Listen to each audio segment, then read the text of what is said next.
What's going on, budget fam? Welcome back to another video. Today we're going to be switching it up a little bit. As I promised, doing a little bit less ripping of product and more just kind of switching up the content and just diversifying what we do here on the channel and having some more discussions and thinking outside the box and doing some different stuff. So today we're going to be having just a little bit of a discussion. Well, I'm going to be talking and then you guys can respond in the comment section. It's not really a discussion, but we're going to be talking about, is flipping retail sports cards dead? Is it dead? Is it gone? Is it a thing of the past? It was a problem. It was clearly a big time problem that was a drain on the hobby, turned a lot of people away from the hobby, and things are definitely starting to shift. Things are changing every day in the hobby.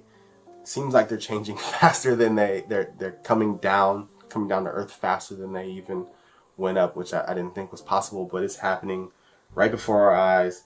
And if you ask me, I would say absolutely. Flipping sports cards is dead.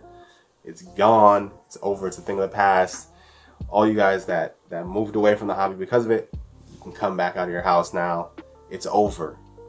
Hopefully. I think so.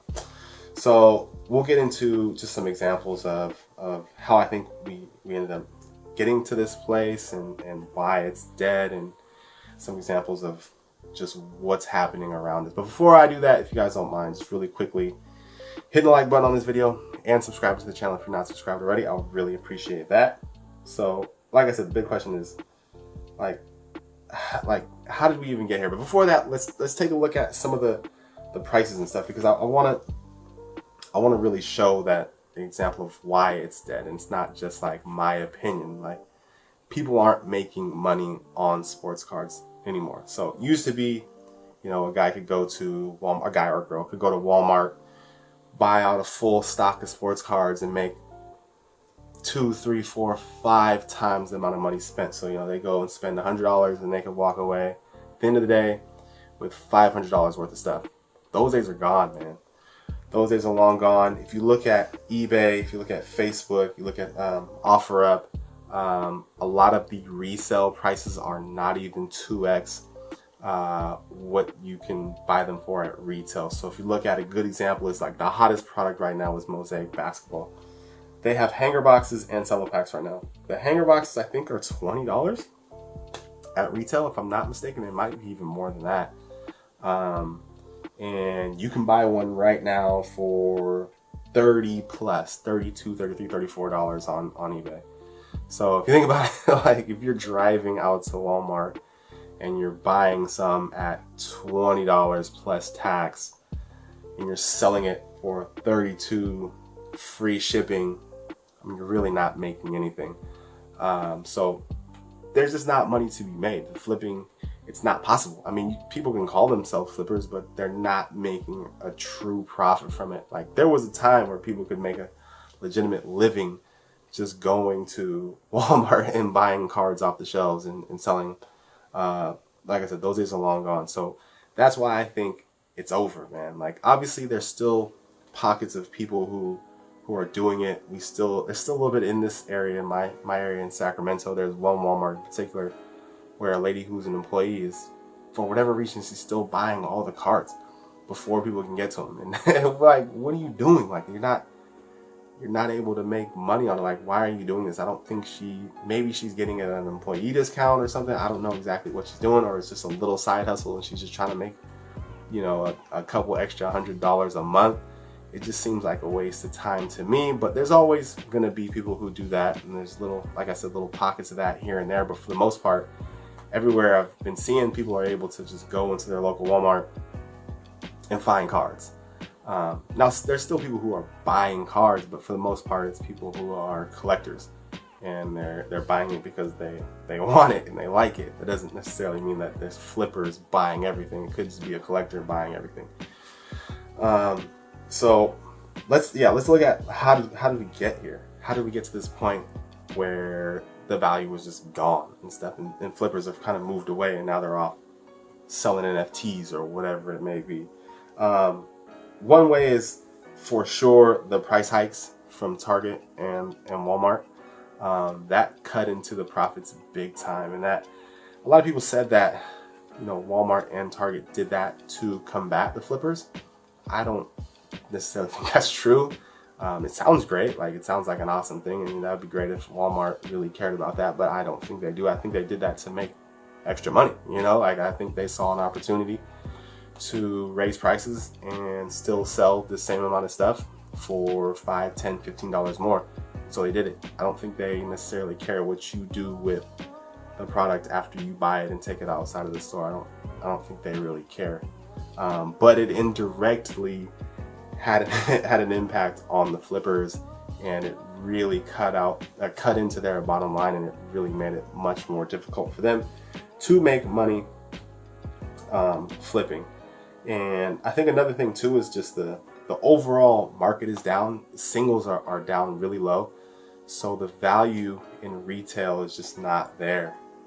People were really overpaying for Prism blasters and Prism mega boxes, but the hope was that you could pull a banger. You could pull something that could cover the cost of the box and then some. So people were willing to pay more than retail, 2, 3, 4, 5 times more than retail, because they felt like there was an opportunity that they could definitely make their money back, if not then some. And that's just not the case anymore.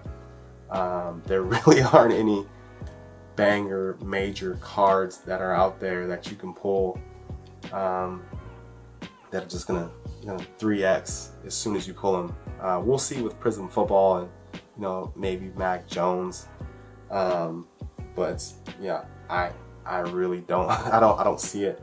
And just like I said, just the overall hype around the hobby has died down. Maybe part of it is just there's just not as many influencers pushing things right now, and it just really has cooled the entire market down. And it's nice to see. It's nice to see for someone who's just a legitimate collector. Obviously, I sell cards, but I like opening product. I like collecting cards, and so it's nice to be able to go and see stuff on the shelves and be able to pick and choose what I want and not have to feel like FOMO or anxiety, like, oh, I have to buy this now because if I don't buy it now, I'll never see it again. So what does this mean long term for the hobby and for retail? I think we're already kind of seeing examples of what this means long term. I think it means you don't have to be there right when the vendor is there restocking cards. I think as time goes on, right now, like, you got to be there. If you're trying to get Mosaic, you got to be there pretty early or be there, you got to time it right to get that. But I think as time goes on, I think we're going to see less and less of that. We're going to see more and more of stuff sitting on shelves. I think even over time, we're going to start to see the old clearance boxes coming back into play, which is crazy to think. Like, 2 years ago, everything went on. Like, it didn't matter what it was. If it was an old product, they put it down on the bottom shelf in the clearance box, and the clearance box used to be like overflowing. I think we're going to start to see the clearance box come back because there's a lot of stuff that's just sitting on shelves and it's not selling. I think eventually Target and Walmart are going to have to look at their prices because some of that stuff is just not going to sell. Like, they're selling Panini baseball at ridiculous prices. Like, it's not going to sell. They have to really start to look at what they're selling, what it is, and why they're pricing it certain ways. You can't just price it because it's Prism and Prism's hot. We're going to price it at $50 for a mega box. People aren't going to buy it, so they have to get realistic with their prices. And like I said, probably start to see some stuff in the clearance boxes. And also, I think what's interesting is will this eventually trickle down to hobby prices? Hobby prices are still pretty high, and Panini seems stuck on overcharging for stuff. But again, if people aren't buying it, they have to really kind of take a step back and assess what they're doing and how they're pricing stuff. Overall, I think what this means for us long term is we're going to be spending less money to enjoy the hobby, and I think that's a great thing. I think that was a pain point for a lot of people over these past year and a half, 2 years, and I think it's starting to ease up a little bit now. and I think that's just going to continue to get better and better. But I think this month is going to be a big month for the hobby to see where things go.